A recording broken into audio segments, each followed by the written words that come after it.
কারণ আমরা কোরআনুল কারীমটা শুধুমাত্র ঘরে রেখে দিয়েছি পেঁচায়া। কি দিয়ে পেঁচায় রেখে দিছি? কাপড় দিয়ে পেঁচায় রেখে দিছি না?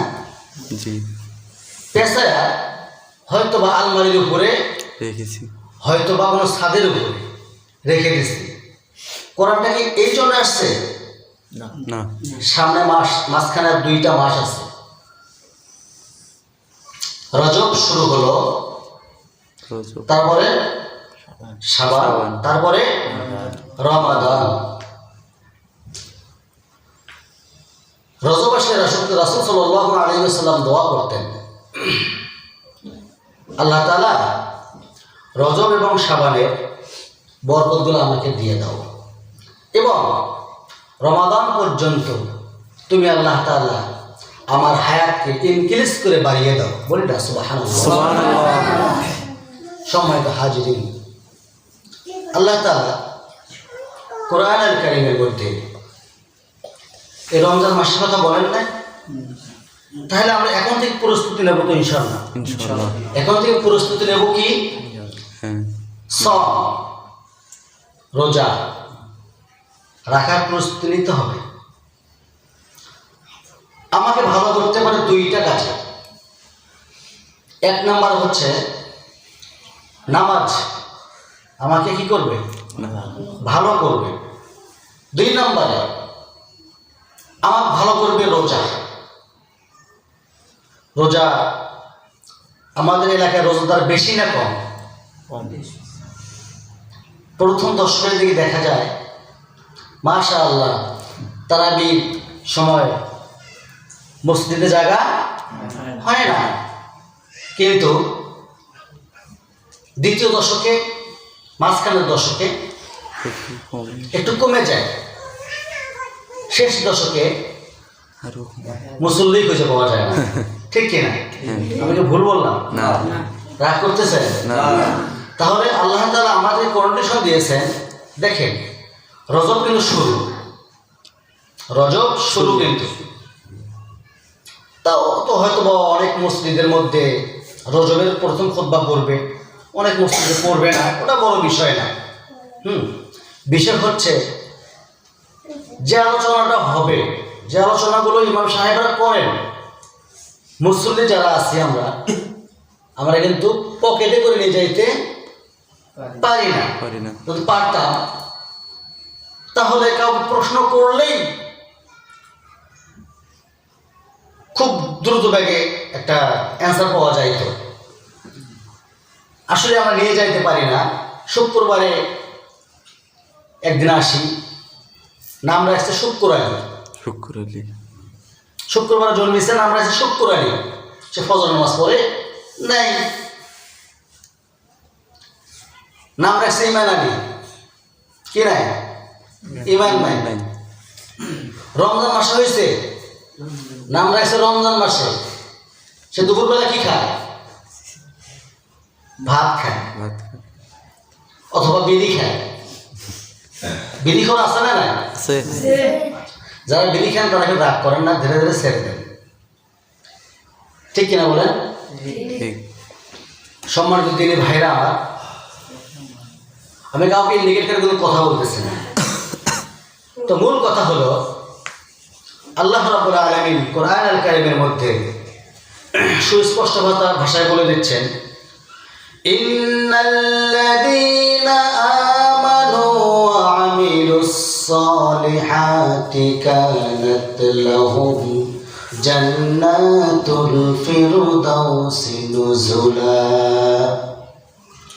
ইন্নাল্লাযীনা আমানু, নিশ্চয়ই যারা ঈমান এনেছে এবং সৎ কাজ করেছে এবং যারা আমলে সালেহ করবে, নেক আমলগুলো করবে, আমি আল্লাহ রাব্বুল আলামিন তার জন্য একটা বিষয় রেখে দিয়েছি।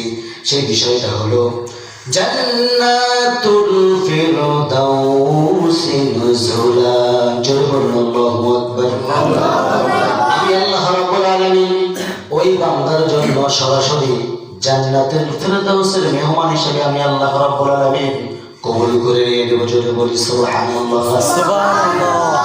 আমার বন্ধুগণ, জান্নাতের মেহমান কেমনে হবে তাও একটু আমি দৃষ্টান্ত দিচ্ছি। পরিপূর্ণ আলোচনা করার বিষয়ে আমার পক্ষে সম্ভব নয়, তার কারণ আলোচনা শুরু করেছি কিন্তু খুব দ্রুত লেগে শেষ হয়ে যাবে।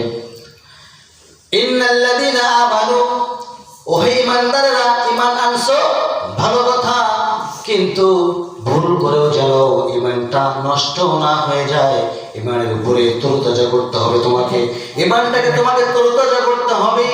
ঈমানটাকে তোমার জন্য বরাদ্দ করে দিয়েছে আমি আল্লাহ রাব্বুল আলামিন।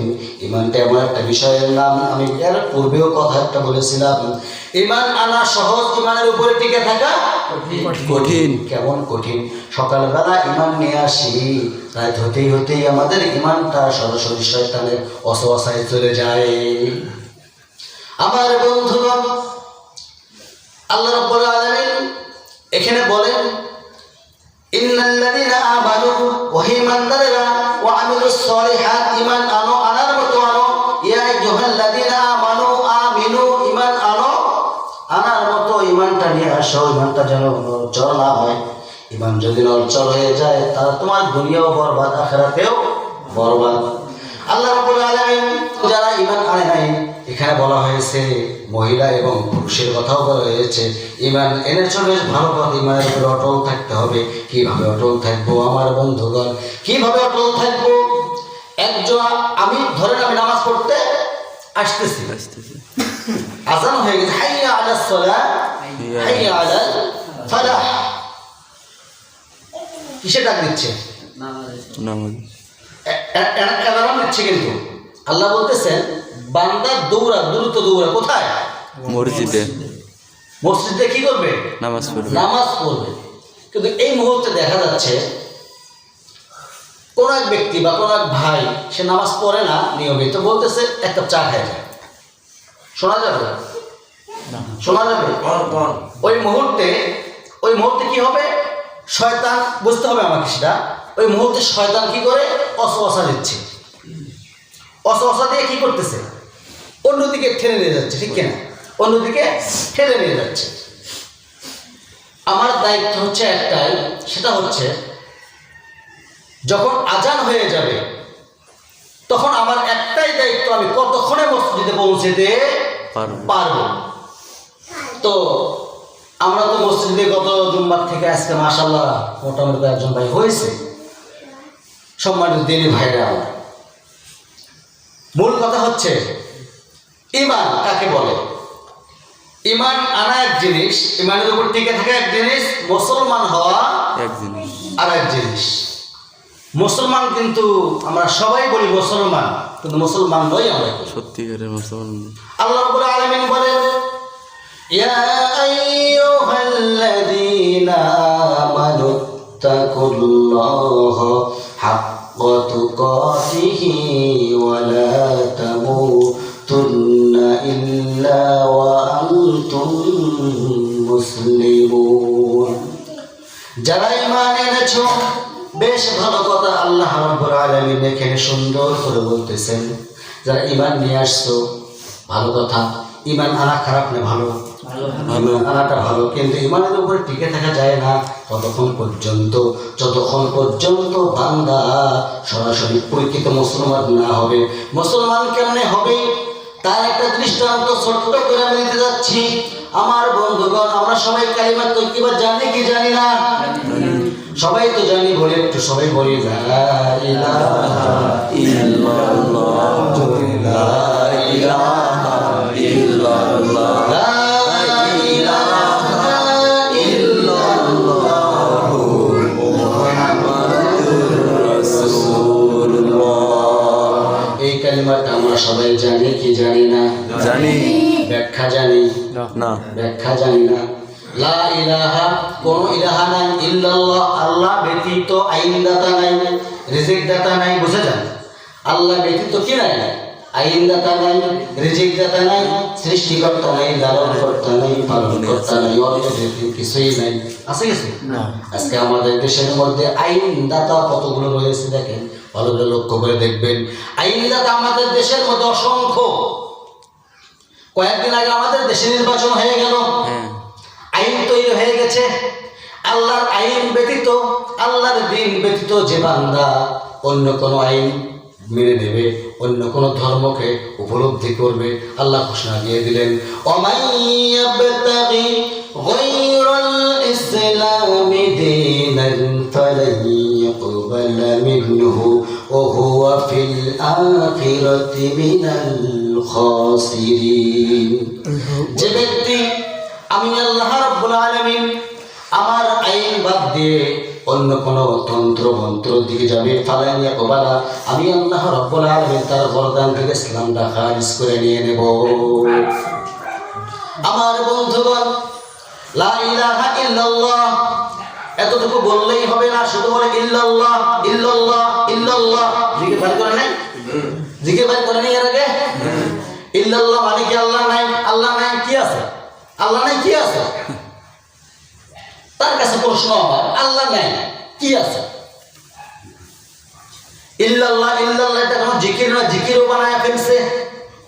আমার বন্ধুগণ, আইনদাতা নেই, রিজিকদাতা নেই, সৃষ্টিকর্তা নেই, যা আছে সব কিছু একমাত্র কেবলমাত্র শুধুমাত্র আমার আল্লাহর আইনে সব কিছুই চলবে। এটাই কারা কারা চান একটু দেখান যদি, একটা তুলে, একা তুললেও হবে। আল্লাহর আইন চান কারা কারা? হাত নামান। আল্লাহর আইন এমন একটা বিষয়, আল্লাহর আইনটা আমরা বুঝলাম, শুধুমাত্র কোথায় বুঝলাম? লা ইলাহা ইল্লাল্লাহ, সংক্ষিপ্ত ভাবে কিন্তু বুঝে নিতে হবে ভাইরা আমার। তারপরে কি শব্দটা আছে? মুহাম্মাদুর রাসূলুল্লাহ সাল্লাল্লাহু আলাইহি ওয়াসাল্লাম। মুহাম্মদ সাল্লাল্লাহু আলাইহি ওয়াসাল্লাম হলেন আমার একমাত্র আদর্শ নেতা। আর আমি কাউকে নেতা মানি না, মানবো না, সাফ কথা। এটা রাগ করতেছেন কেউ? মানলে কি হবে? যদি আমি মানি অন্য কাউকে নেতা, কবরে প্রশ্ন করবে, নেতা নিয়ে প্রশ্ন আসবে না, দল নিয়ে প্রশ্ন আসবে না, দল নিয়ে প্রশ্ন আসবে না। মান রব্বুক, তোমার আইনদাতা কেটা? আমি কিন্তু কালিমা তকবীর ব্যাখ্যার বিষয়টা বলতেছি, অন্যদিকে নিয়ে না ফিরে। তোমার আইনদাতা কেটা? বলতে হবে কি? রব্বি আল্লাহ। মান রব্বুক গেল, মান দীনুক। এখানে কি দিন আসছে না দল আসছে? দিনের ব্যাখ্যা বহুত গুলো। তোমার দল ছিল দুনিয়ায় কি? ইসলাম। ইসলাম ব্যতীত অন্য কোনো দল আছে? না। ইন্না দীনা ইনদাল্লাহিল ইসলাম। ইসলাম আল্লাহ তাআলার কাছে সর্বোত্তম ধর্ম হচ্ছে ইসলাম ধর্ম, একমাত্র ধর্ম ইসলাম ধর্ম। আমরা কিন্তু একটা কথা বলে থাকি, যে পয়েন্টটা শেষ করে দিচ্ছি আমি। তারপরে কি বলবে? মান হাদার রাজুল, তোমার নেতাটা কে? কে আমার নেতা? মুহাম্মাদুর রাসূলুল্লাহ সাল্লাল্লাহু আলাইহি ওয়াসাল্লাম। তাহলে কয়টা সম্পর্কে প্রশ্ন হবে? তিনটা। আইনদাতা সম্পর্কে প্রশ্ন হবে না? হ্যাঁ। মান রব্বুক আইনদাতা, মান দীনুক দল ছিল কি? ইসলাম।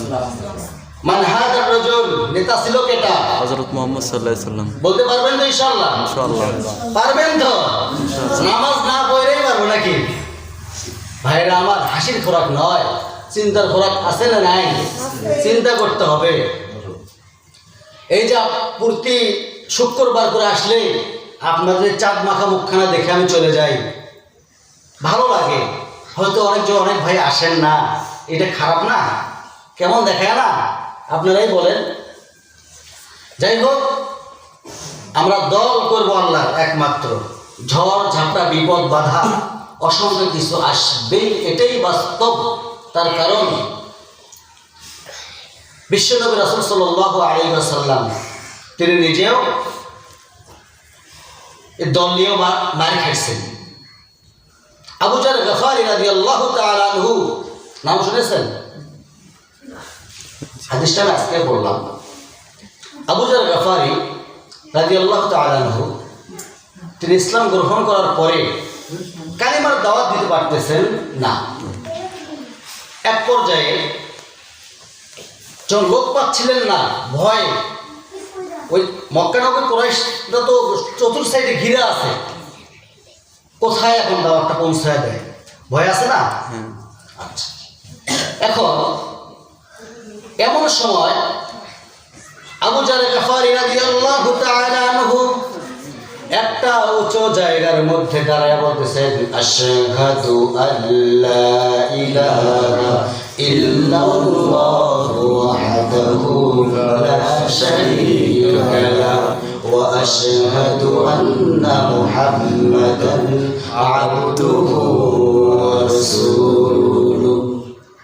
এই যখন কালিমার জোরে যখন এই কালিমার দাওয়াতটি যখন আবু জার গফারি দিয়ে দিলেন, সঙ্গে সঙ্গে কুরাইশরা মৌমাছি কেমন করে ধরে মানুষকে, একটা মানুষকে মৌমাছি কিভাবে ধরে, একটা ইট অথবা একটা পাটকেল মৌমাছির, যেমন মৌমাছির একটা থ্রো আছে, মৌমাছির বাসা আছে, মৌমাছির বাসার মধ্যে একটা ইট মারলে কেমন করে একটা মানুষকে ঘেরাও করে ফেলে, কুরাইশরা ঠিক সেই রকম করে মারতে মারতে আবু জার গফারিকে রক্তাক্ত ধরাশয়ী করে ফেললো, এমনভাবে ফেলে দিল তাকে তিনি সেন্সলেস অবস্থায় পড়ে গেছেন, কিছুই বলতে পারেন না। এমন সময় আবু জাহেল বলতেছে, ওই লোকটাকে জিজ্ঞাসা করতো ওই লোকটার বাড়িটা কোথায়। ওই লোকটাকে জিজ্ঞাসা করা হলো, আবু জার গফারিকে বলা হলো তোমার বাড়ি কোথায়। সঙ্গে সঙ্গে আবু জার গফারি বলে ফেললেন, আমার বাড়ি হলো গেফার গোত্রের মধ্যে। আবু জাহেল সঙ্গে সঙ্গে তার সঙ্গভঙ্গ যারা ছিল তাদেরকে বলে ফেললো, আর ওকে মারিস না। কারণ কি মারিস না? কারণ হচ্ছে আমরা কিন্তু সব সময়ের মধ্যে যুদ্ধের মধ্যে যাই, গেফার গোত্র দিয়ে চলে যাই, হয়তো বা ওকে যদি বিপদে ফেলায় দেয়, আবু জার গফারিকে বিপদে যদি আমরা ফেলায় দেই, তাহলে আমাদের আগামীকালে হয়তো যাওয়া লাগতে পারে, আমাদের আটকে বিপদগামী করতে পারে। বুদ্ধি আছে না? নাই আছে। এটা কিন্তু আবু জাহেল কিন্তু আবুল হাকাম ছিল, আবুল হাকাম ছিল। এই আবু জাহেল শুধু আবু জাহেল না, এই মারাত্মক জ্ঞানী ছিল, জ্ঞানীর পিতা ছিল। কোন উট কোন পাশে গেল, কোন ঘোড়া কোন পাশে গেল, পায়ের ছাপ থেকে আবু জাহেল বলে দিতে পারতো অমুক গোত্রের নেতা। বুঝতে পারছেন কত জ্ঞানী ছিল, কিন্তু কি ছিল না? প্রতিদিন সকাল করে কি খাইতো জানেন? স্ত্রী থাপ্পড় খাইতো একটা করে। কারণটা জানেন? যৌতুক দিয়ে বিয়ে করছিল আবু জাহেল। যৌন শক্তি ছিল না আবু জাহেলের। আবু জার গফারি রাদিয়াল্লাহু তাআলা আনহু এবার ধরাশায়ী করে ফেলে দিল, আর মারল না। রাসূল সাল্লাল্লাহু আলাইহি ওয়াসাল্লাম প্রশ্ন করলেন, আবু জার তোমাকে তো নিষেধ করেছিলাম এইভাবে ওপেনলি তুমি দাওয়াতটা দিও না, তুমি কি জন্য চূড়ার চূড়ার মধ্যে উঁচু জায়গাটা টিলাটার মধ্যে উঠে তুমি কালিমার দাওয়াত দিলা, কি জন্য দিলা তুমি? আবু জার গফারি রাদিয়াল্লাহু তাআলা আনহু তিনি বললেন, ইয়া রাসূলুল্লাহ, যখন আমি ইসলাম গ্রহণ করেছি তখন আমি আর ঠিক থাকতে পারতেছিলাম না। আমার মন বলছিল কতক্ষণে আমি মানুষকে এই কালিমার দাওয়াতটা শোনায়া দেব। সুবহানাল্লাহ বলবেন না? তাহলে আমার সেই ইমানি তেজ তখন ছিল, আজকে সেই ইমানি তেজ কোথায় চলে গেল? ভাইরা আমার, শুধু কালিমা তাসবিহ লা ইলাহা ইল্লাল্লাহ পড়লেই হবে না, ইমানের উপর অটল থাকতে হবে, বিশ্বাস একনিষ্ঠ ভাবে থাকতে হবে। আল্লাহ আছেন না নাই?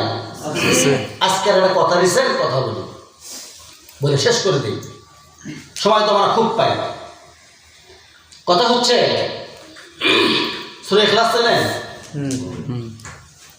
কি? কোন সূরা? অনেকে কিন্তু ইখলাস পারে, কুলহু পারে না, আবার কুলহু পারে, ইখলাস পারে না। আমার সঙ্গে সবাই পড়ে, ছোট মিলে বলি না? আউযু বিল্লাহি মিনাশ শাইতানির রাজীম, বিসমিল্লাহির রাহমানির রাহিম। কুল হুয়াল্লাহু আহাদ, আল্লাহুস সামাদ, লাম ইয়ালিদ ওয়া লাম ইউলাদ ওয়া লাম ইয়াকুল লাহু কুফুয়ান আহাদ। আল্লাহ এক না দুই, এক। আস্তে কবেন না, আল্লাহ এক না দুই। ব্যাখ্যা করতে পারবো কয়জন? ব্যাখ্যা করতে পারবো না।